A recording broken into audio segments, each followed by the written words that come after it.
रात में जब मैं अपने बिस्तर पे बैठी थी, तब मैं आज दिन में घटे सारे इवेंट को याद कर रही थी।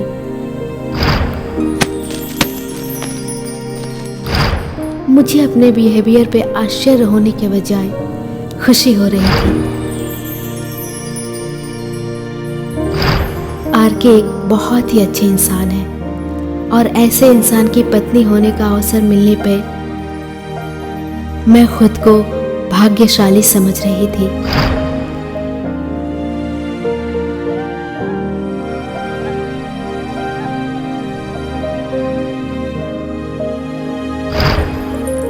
मैं बार बार अपने मंगलसूत्र को हाथ में लेके देख रही थी।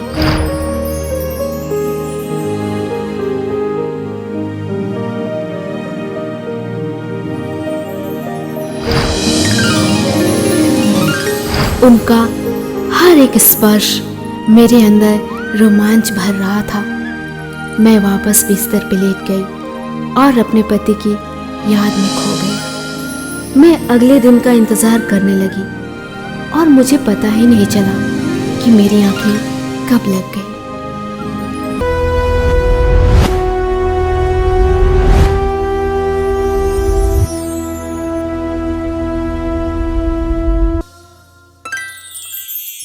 मेरा नाम सीमा है। मैं एक शर्मीली लड़की हूँ। मुझे मेरी माँ हमेशा कहती थी, थोड़ा लोगों से मिला जुला कर, नहीं तो जान पहचान कैसे बनेगी, तेरा ये शर्मीलापन कब जाएगा। आज पहली बार मैं मेरी प्रेम कहानी लिखने जा रही हूँ। ये कहानी किसी फिल्म की कहानी नहीं है, ये मेरी खुद की कहानी है। इस कहानी को किसी नाटक की तरह मत समझिएगा। ये मेरी जिंदगी की एक दर्द भरी हकीकत है जिसे मैं कभी भूल नहीं सकती, और भूलूं भी तो कैसे। हर पल मुझे वो रात याद आती है, कभी न भूलने वाली वो रात जिस रात में दुल्हन बनी थी, वो भी एक रात की।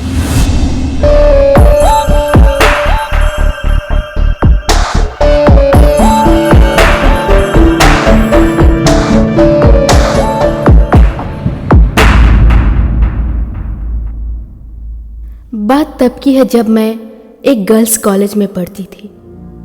बचपन से ही गर्ल्स स्कूल और गर्ल्स कॉलेज में पढ़ने की वजह से लड़कों की तरफ का आकर्षण थोड़ा ज़्यादा ही था, पर मैंने कभी किसी लड़के को खुद से अप्रोच नहीं किया। मेरी लाइफ बिल्कुल सिंपल चल रही थी। हमारे कॉलेज में राकेश कुमार नाम के एक प्रोफेसर थे जिनकी उम्र 40 साल थी। नेचर से वो बहुत रिजर्व थे, ज्यादा वो किसी से बात नहीं करते। हम सब लड़कियां उन्हें आरके कह के बुलाती थी। Good morning sir. Good morning, good morning. How are you? Fine sir.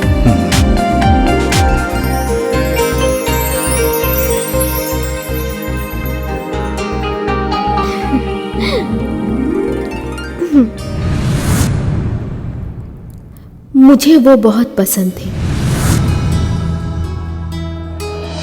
अक्सर मैं किसी न किसी बहाने उन्हें टच करने की कोशिश करती थी, जानबूझकर कभी अपनी किताबें गिराकर उनसे बात करने की अधूरी कोशिश करती थी। वन साइडेड मैं उन्हें अपना दिल दे बैठी थी। ये बताओ, तुम्हारा हिंदी का क्लास कैसे चल रहा है? क्लास तो ठीक चल रहा है सर, बट हिंदी लिटरेचर में मुझे बहुत कठिनाइयाँ हो रही हैं। क्यों? दिल लगा कर नहीं पढ़ रही हो? सर पढ़ तो रही हूँ, लेकिन कुछ शब्द हैं जो मुझे समझ में नहीं आ रहे। सर अगर आप बुरा ना माने तो आपसे एक बात पूछूं? पूछो। सर क्या आप मेरे लिए हिंदी लिटरेचर की ट्यूशन ले सकते हैं? आप जो टाइम बोलेंगे मैं वो टाइम पे आ जाऊंगी। नहीं सीमा, मैं प्राइवेट ट्यूशन नहीं लेता, लेकिन हाँ, अगर तुम क्लास में जो भी कुछ पूछना चाहो मुझसे पूछ सकती हो। अच्छा, मुझे क्लास में जाना है। मेरे ख्यालों में प्रोफेसर ही रहा करते थे। जिस दिन उनकी पत्नी का स्वर्गवास हो गया था, उसी दिन से उनकी हंसी हमेशा के लिए गायब हो गई थी। मुझसे उनकी ये हालत देखी नहीं जा रही थी। वो जब भी मुझसे मिलते थे मैं उनसे हंसी मजाक किया करती थी, उनका दिल बहलाने की कोशिश किया करती थी, पर वो हल्की स्माइल देकर निकल जाया करते थे। प्रोफेसर साहब हमारे कॉलेज के एक बड़े से ग्राउंड के एक खूबसूरत से कॉटेज में अकेले रहते थे। सुबह से बारिश हो रही थी। जैसे ही मैं कॉलेज पहुंची मुझे झटका लगा, आज कॉलेज बंद था। फिर मुझे याद आया कि प्रोफेसर इसी कॉलेज के कैंपस में रहते हैं। मैंने सोचा प्रोफेसर से मिलने का इससे अच्छा मौका और नहीं मिल सकता।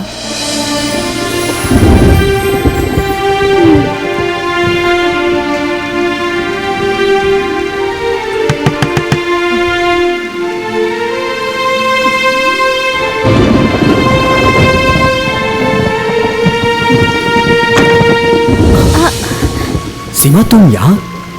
वो बारिश बहुत तेज हो रही है, तुम अंदर आओ, अंदर आओ। जी। आओ।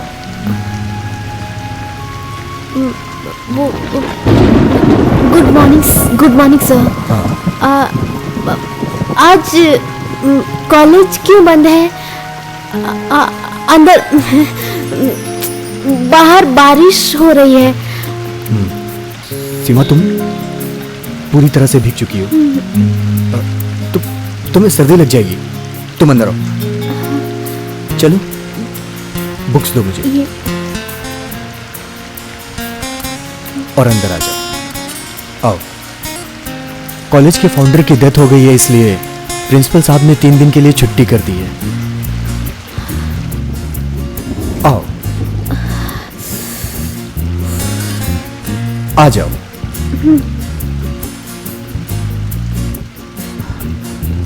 रुको, मैं तुम्हारे लिए टॉवेल लेके आता हूं।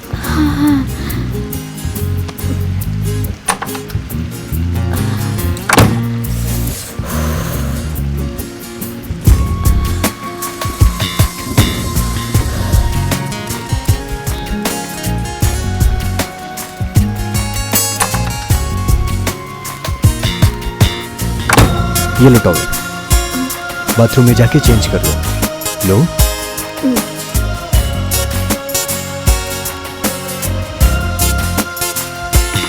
जाओ जाओ जाओ ना। Sir, thank you.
टॉवल लपेट के मैं बाथरूम से आ ही रही थी, तभी मुझे एहसास हुआ कि मैं इस हाल में प्रोफेसर के सामने कैसे जाऊंगी।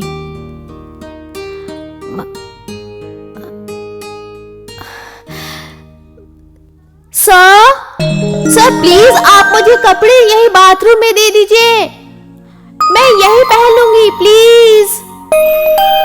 सीमा, कपड़े अंदर भीग जाएंगे, तुम यहीं आके बदल लो। मैंने तुम्हारे लिए कपड़े निकाल दिए हैं। जी सर। मैंने दरवाजा खोला और दरवाजे पे खड़ी हो गई।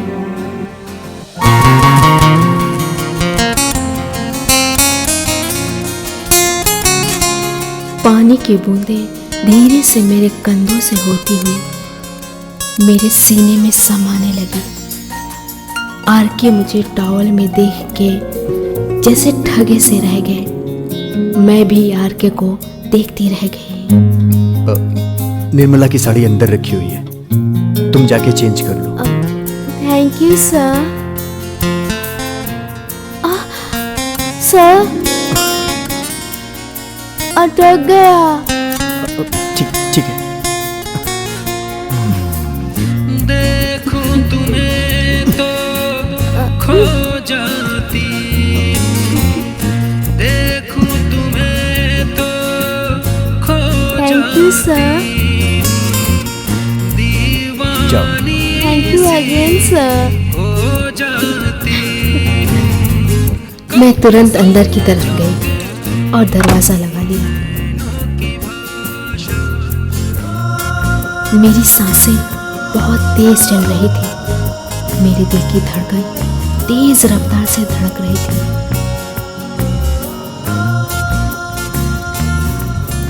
कब समझोगे तुम मैंने अपने आप को संभाला। मुझे साड़ी पहनना बहुत अच्छा लगता है। फिर मुझे एहसास हुआ कि साड़ी ठीक तरह से पहनना मुझे आता ही नहीं। जैसे तैसे साड़ी मैंने अपने भीगे हुए बदन पे लपेट ली।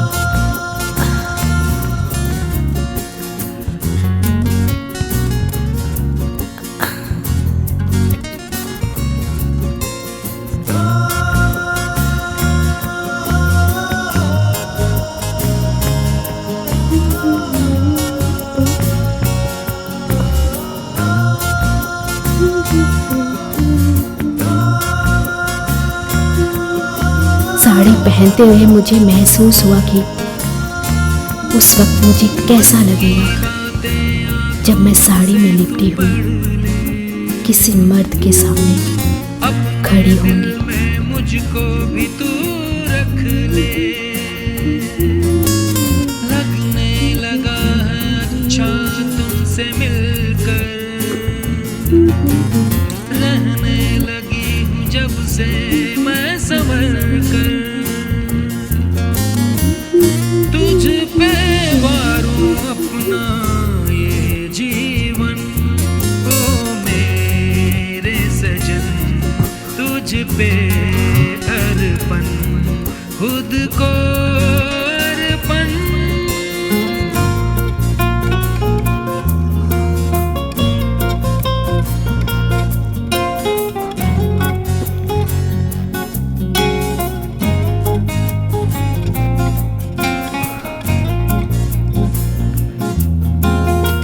तुम शर्माओ नहीं, ये जो कुछ भी हुआ है बस एक इत्तेफाक समझो।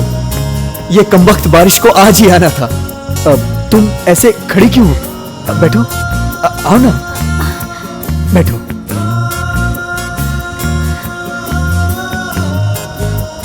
सीमा, तुम बहुत खूबसूरत लग रही हो, बहुत प्यारी लग रही हो, बिल्कुल निर्मला की तरह। निर्मला आपकी पत्नी? हाँ, वो अब इस दुनिया में नहीं है। ओ, मैं उसे बहुत प्यार करता था। एक एक्सीडेंट में उसकी मौत हो गई। तुम्हें इस साड़ी में देखा तो मुझे निर्मला की याद आ गई। पता है, तुम्हारी शक्ल सूरत बिल्कुल मेरी पत्नी निर्मला जैसी है। तुम्हारी आवाज, तुम्हारा चलना, तुम्हारा उठना बैठना बिल्कुल निर्मला की तरह है। और हाँ, निर्मला को ये पिंक साड़ी बहुत पसंद थी। वो कैसी दिखती थी? क्या मैं उन्हीं की तरह सुंदर हूँ? रुको, मैं उसकी तस्वीर दिखाता हूँ।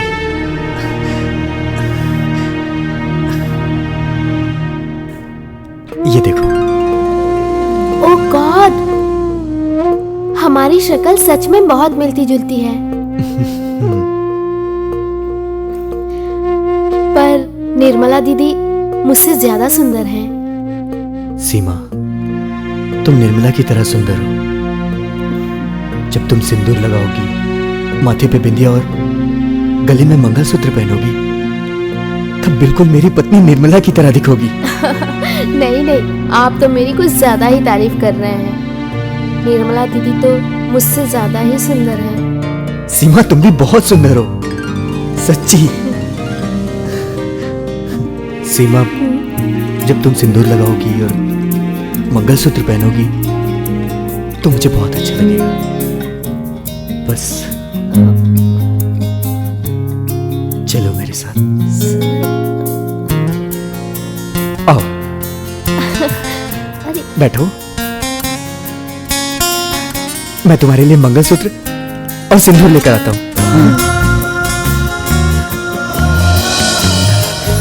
सीमा, ये लो, ये मंगलसूत्र और ये सिंदूर।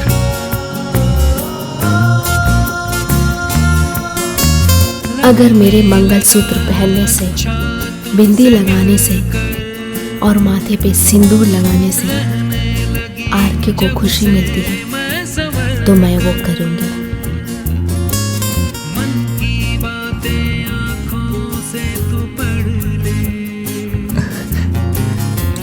लगाओ सिंदूर। मुझको भी तू रख ले,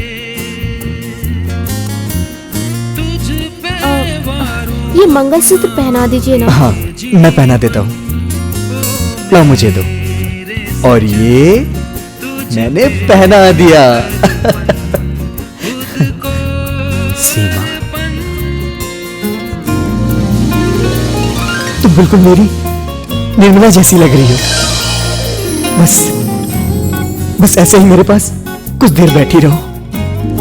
मैं 2-3 महीनों से निर्मला को महसूस नहीं कर पाया हूं। सीमा, बस ऐसे ही बैठी रहो। सीमा, ऐसे ही बैठी रहो। निर्मला,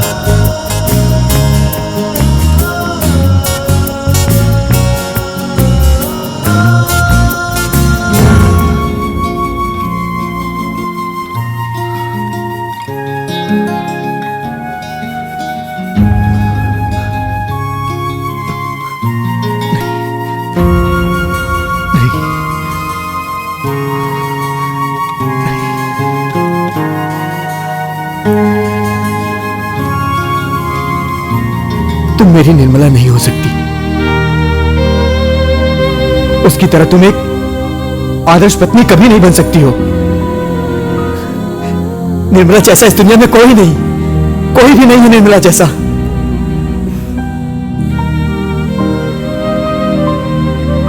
एक्सक्यूज मी प्रोफेसर साहब, माना कि निर्मला आपकी पत्नी थी, पर मैं भी अच्छी पत्नी बन सकती हूँ। तो तुम्हें एक अच्छी पत्नी बनने के लिए एक अच्छा लड़का चाहिए जिससे तुम शादी कर सको। क्या है वो लड़का तुम्हारी जिंदगी में? लड़का तो नहीं है, पर आदमी जरूर है। कौन है वो आदमी?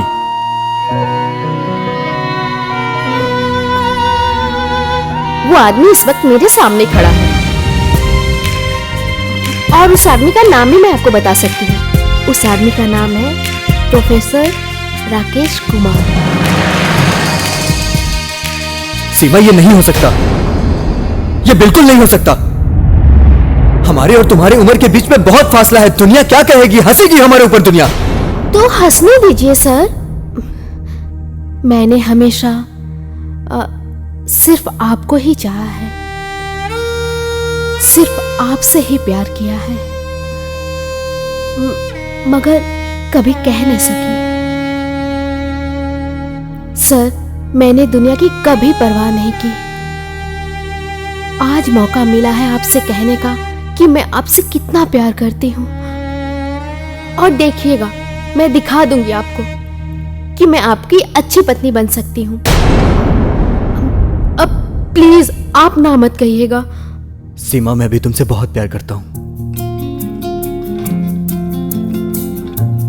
कब बनोगी मेरी पत्नी? कब करोगी शादी मुझसे? आज और अभी, जीवन भर के लिए।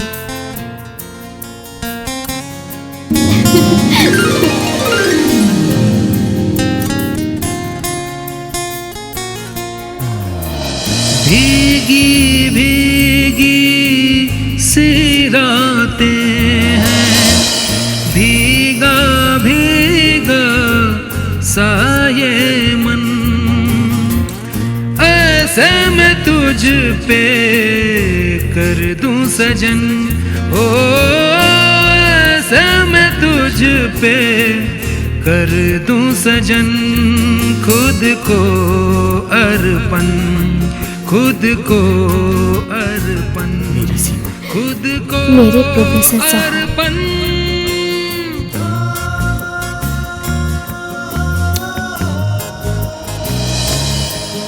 लीजिए प्रोफेसर साहब, भगवान को साक्षी मानकर मुझे अपने हाथों से मंगलसूत्र पहनाइए।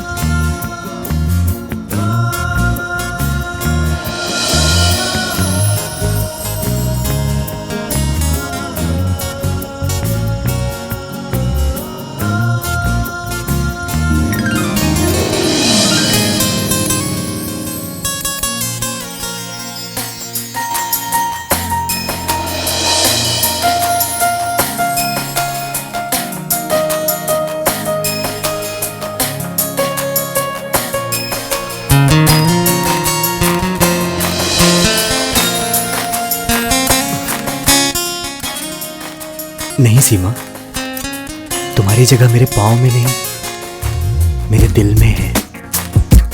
खुद को अर्पण, खुद को अर्पण, खुद को अर्पण।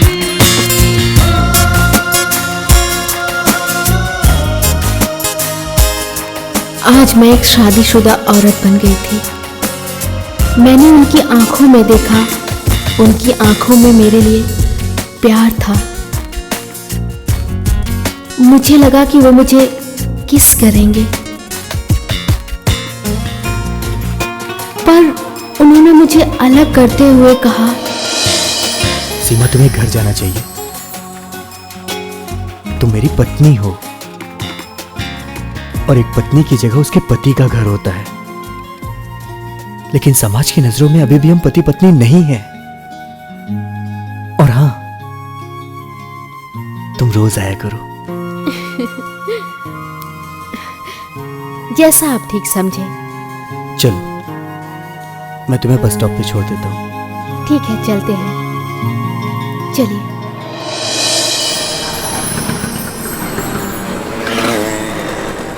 मेरे पति ने मुझे बस स्टॉप तक छोड़ा। रास्ते भर हम दोनों ने कुछ बात नहीं की।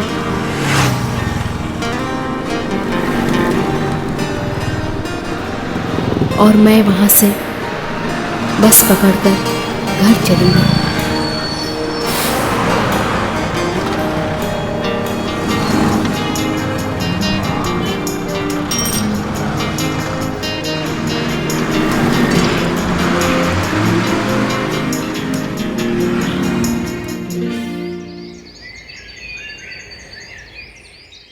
रात में जब मैं अपने बिस्तर पे बैठी थी, तब मैं आज दिन में घटे सारे इवेंट को याद कर रही थी।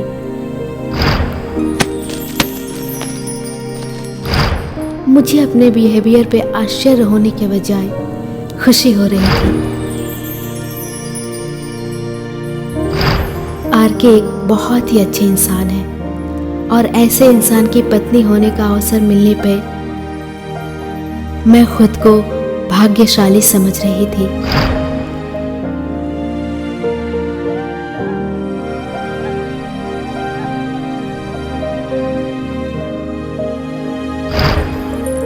मैं बार बार अपने मंगलसूत्र को हाथ में लेके देख रही थी।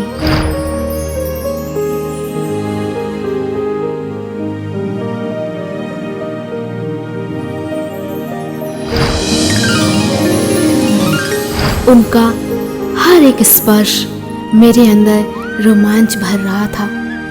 मैं वापस बिस्तर पे लेट गई और अपने पति की याद में खो गई। मैं अगले दिन का इंतज़ार करने लगी और मुझे पता ही नहीं चला कि मेरी आंखें कब लग गई।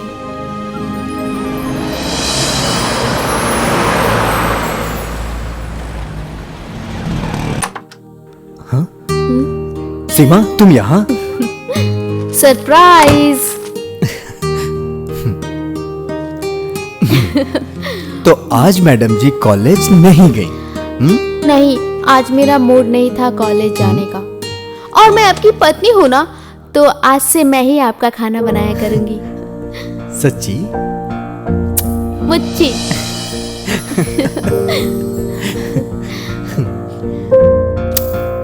अच्छा प्रोफेसर साहब। जी बोलिए। एक बात बताइए, आप मुझे धोखा तो नहीं दोगे ना? मेरी प्यारी पत्नी सीमा, ऐसा कैसे हो सकता है कि मैं तुम्हें धोखा दूं? और तुम्हारे बिना मेरे जीने का कोई सवाल ही नहीं उठता है। सच बोल रहे हैं या डायलॉग मार रहे हैं? बोलिए। तुम्हारी कसम। मेरी कसम। I love you. दाढ़ी चुभ रही है आपकी। अच्छा बाबा, ठीक है, बना लूंगा दाढ़ी। ओके। हाँ, बाल भी कटाना।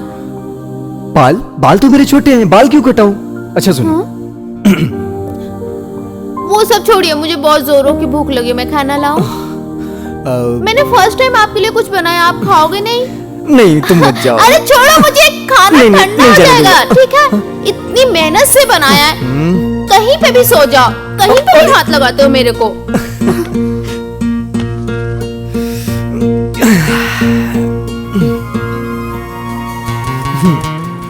तो आज हमारी मैडम ने हमारे लिए पहली बार खाना बनाया है।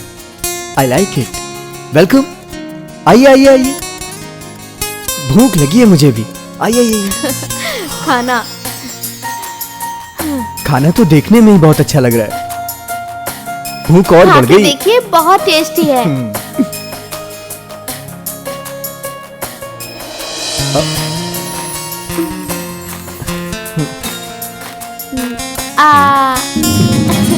दीजिए ना।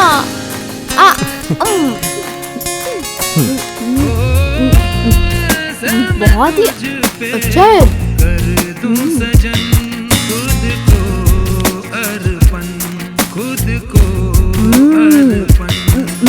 कितना अच्छा खाना बनाती हूँ मैं।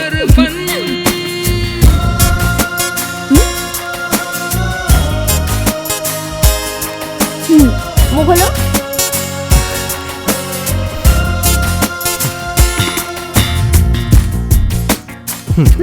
नहीं बस, नहीं बस, बस लास्ट। हाँ लास्ट।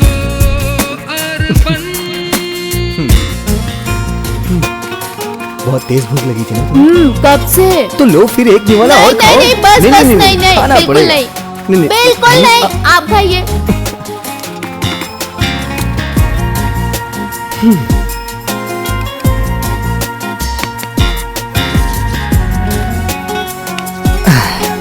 खाना तो हमारी मैडम जी ने बहुत अच्छा बनाया, लेकिन इस खाने में एक चीज की कमी थी।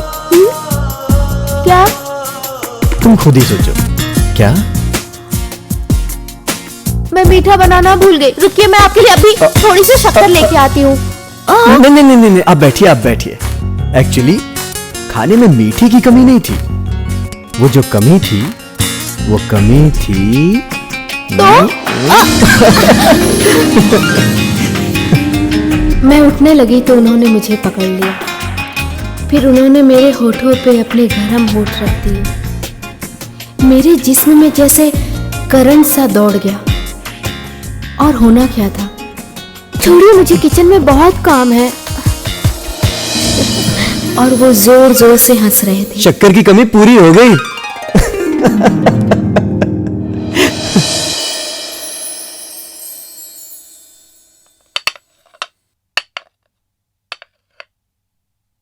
सीमा, तुम जो कर रही हो ना वो ठीक नहीं है। आजकल तेरे रंग ढंग कुछ ठीक नजर नहीं आ रहे मुझे। क्या कर रही हो सीमा? कुछ सुन रही हो मैं क्या बोल रही हूँ तुम्हें? सुन रही हूँ माँ। चुप बैठ। तू आजकल घर में भी बहुत कम रहती है और कॉलेज भी नहीं जाती। जब देखो तब उस प्रोफेसर के साथ फोन पे लगी रहती हो। कहीं तुम्हारा प्यार व्यार का चक्कर तो नहीं है ना? देखो सीमा, मुझे ये जरा भी पसंद नहीं है। तुम क्यों नहीं समझ रही मेरी बात? शांति माँ, शांति। मुझे जाना है, कॉलेज के लिए लेट हो रही हूँ। अरे कौन सा कॉलेज? माँ। अरे प्यार करने से पहले उसकी उम्र तो देख ली होती। सीमा, मैं बहुत खुशनसीब हूँ जो तुम मेरी जिंदगी में आई। Thank you. सीमा, हम लोग है ना एक हफ्ते के लिए कहीं बाहर चलते हैं। अब मेरा मतलब है कि लाइक हस्बैंड वाइफ, जिससे हम अपनी शादीशुदा जिंदगी को अच्छी तरह से जी सके। हेलो, एक मिनट, मेरी मम्मी मुझे कहीं बाहर जाने नहीं देगी। वो मेरे पास एक आइडिया है सीमा। वो पता है क्या है कि अगले हफ्ते कॉलेज का कैंप बाहर जा रहा है। मेरा मतलब है महाबलेश्वर जा रहा है, और तुम महाबलेश्वर के लिए निकलना। और हम लोग एक काम करेंगे कि महाबलेश्वर की बजाय सीधे लोनावाला चले जाएंगे, और उसके बाद सीमा हम अपनी जिंदगी जी लेंगे। सीरियसली? हाँ। Love you.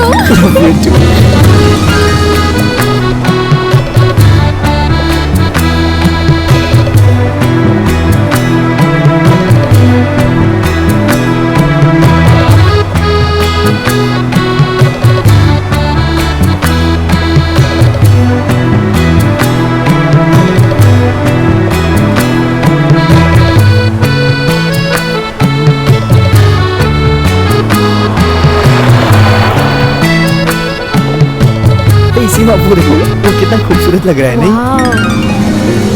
नाइस। ये वही गणपति का मंदिर है क्या? हाँ हाँ, ये वही है। ओके। बहुत अच्छा हिल स्टेशन है ना, मैंने सुना है। I am very excited. Thank you so much. I love you. Love you too. मेरी प्रोफेसर साहब इतनी बेसब्री, अब तो हम लोनावला जा रहे हैं। ऑलराइट, ये तो हमें भी पता है कि हम लोनावाला जा रहे हैं। एक बात बोलूं? बोलिए। तुम इतनी खूबसूरत हो सीमा, तुम्हारे चेहरे से नजर हटाने का जी ही नहीं करता। और पता है, मुझे विश्वास ही नहीं हो रहा है कि तुम मेरी पत्नी हो। आपको है विश्वास? हाँ बाबा, अब मैं यकीन के साथ कह सकता हूँ कि मैं एक बहुत ही खूबसूरत पत्नी का पति हूँ। छोड़िए ना प्रोफेसर अच्छा, साहब, प्लीज। इतना यहाँ तो नहीं अच्छा छोड़ूंगा। मौसम है, देखने दीजिए ना। ओहो, अब क्या हुआ प्रोफेसर साहब? ये कपड़े तुम्हारे बहुत छोटे तो नहीं? मेरा मतलब है कि तुम सलवार कमीज पहनती तो और भी खूबसूरत लगती। ओ मेरे शर्मीले प्रोफेसर साहब, लोनावला पहुंचने दो, आपकी सारी ख्वाहिशें पूरी कर दूंगी। ओके बाबा, सॉरी। सॉरी किस लिए? सॉरी नहीं, गिव मी अ किस।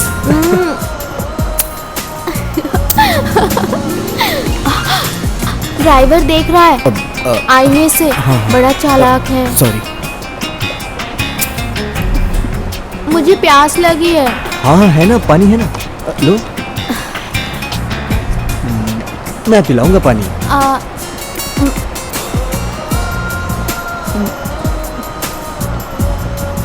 बस? हाँ बस। और कुछ? कम, आज। कितनी देर में पहुंचेंगे हम? बस हम पहुंचने ही वाले हैं, थोड़ी दूरी और बची होगी। मेरे लिए नया है ये सब कुछ।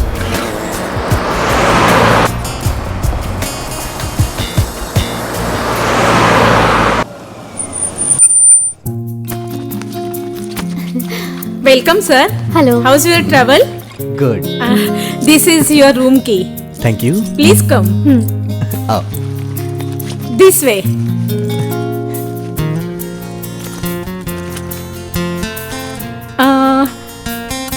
Happy honeymoon ma'am. Thank you. चलो, संभाल के।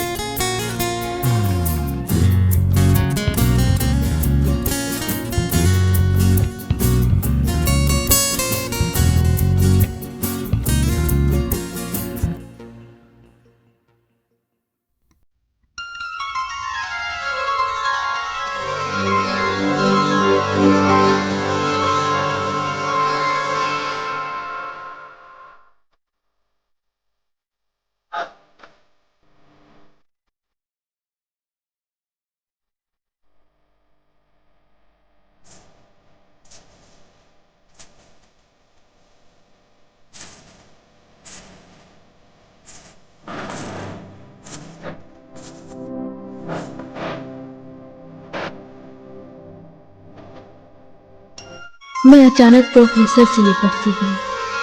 बिना किसी शर्म के मैंने अपने हाथ प्रोफेसर की गर्दन में डाल दिए।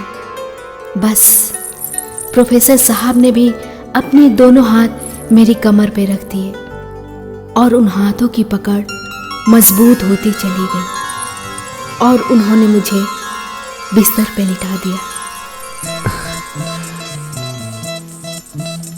सीमा, तुम बहुत खूबसूरत हो। मैं तुमसे बहुत प्यार करता हूँ। मेरे 40 साल के जवान पति के मजबूत हाथों की पकड़ से मेरी तो सांसें ही रुक गई थी। मेरी सांसें तेज हो रही थी, धड़कनें तेज हो रही थी। मैंने हिम्मत करके ऊपर देखा तो मुझे पता चला कि मेरे पतिदेव अपनी 20 साल की नाजुक कोमल पत्नी को निहार रहे थे। मेरी नजर उनसे मिलते ही अपने मर्दाना होठ उन्होंने मेरे कोमल होठों पे लगा। Excuse me sir, excuse me sir. जी फरमाइए। जी वो प्रोफेसर राकेश कुमार आजकल कहीं दिखाई नहीं देते।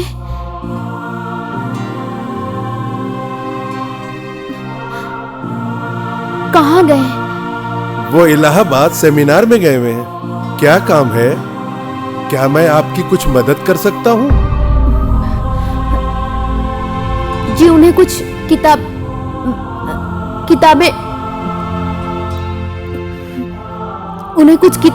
देनी थी। आप मुझे दे दीजिए, जब वो आएंगे मैं उन्हें दे दूंगा। कोई बात नहीं, जब वो आएंगे तो मैं दे दूंगी।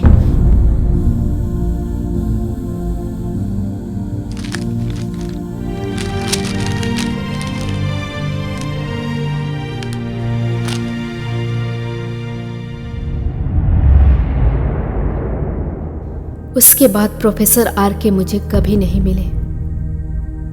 सुनने में आया कि कॉलेज के किसी जरूरी सेमिनार को अटेंड करने वो इलाहाबाद गए थे और वहां एक कार एक्सीडेंट में उनकी मौत हो गई। मेरे तो जैसे पांव तले जमीन ही निकल गई। मैं अपना दर्द किसी को बता भी नहीं सकती थी और ये किसी से कह भी नहीं सकती थी कि जिस इंसान की मौत हुई है वो मेरा पति था। पर मन ही मन ये शिकायत जरूर करती थी कि वो मुझे बता के क्यों नहीं गए। उनका मोबाइल भी स्विच ऑफ था। मैं प्रोफेसर की याद को भुला न सकी।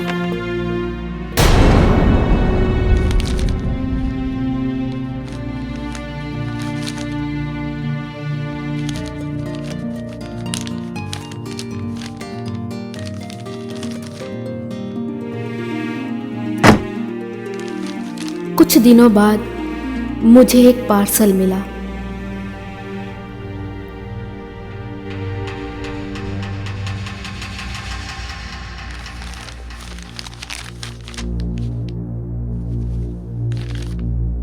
भेजने वाले का नाम उस पे नहीं था।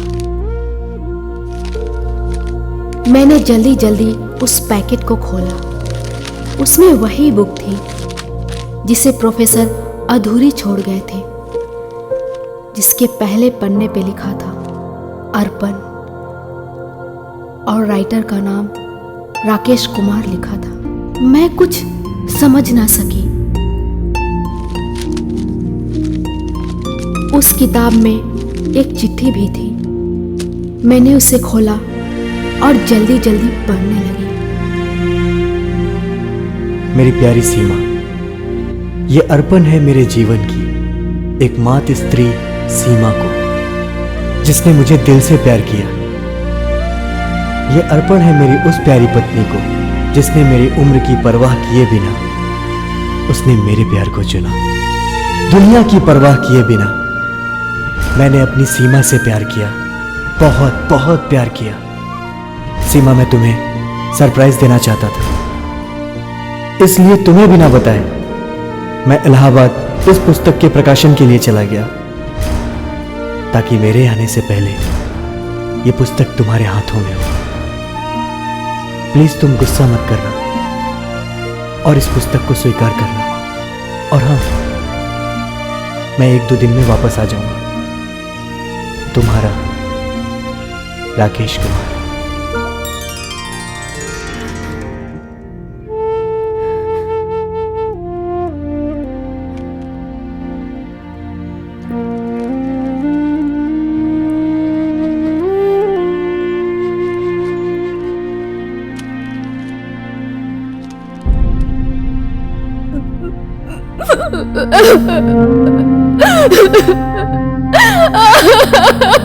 सीमा, क्या हुआ? क्या हुआ बेटा? क्यों रो रही हो तुम इतना? हाँ?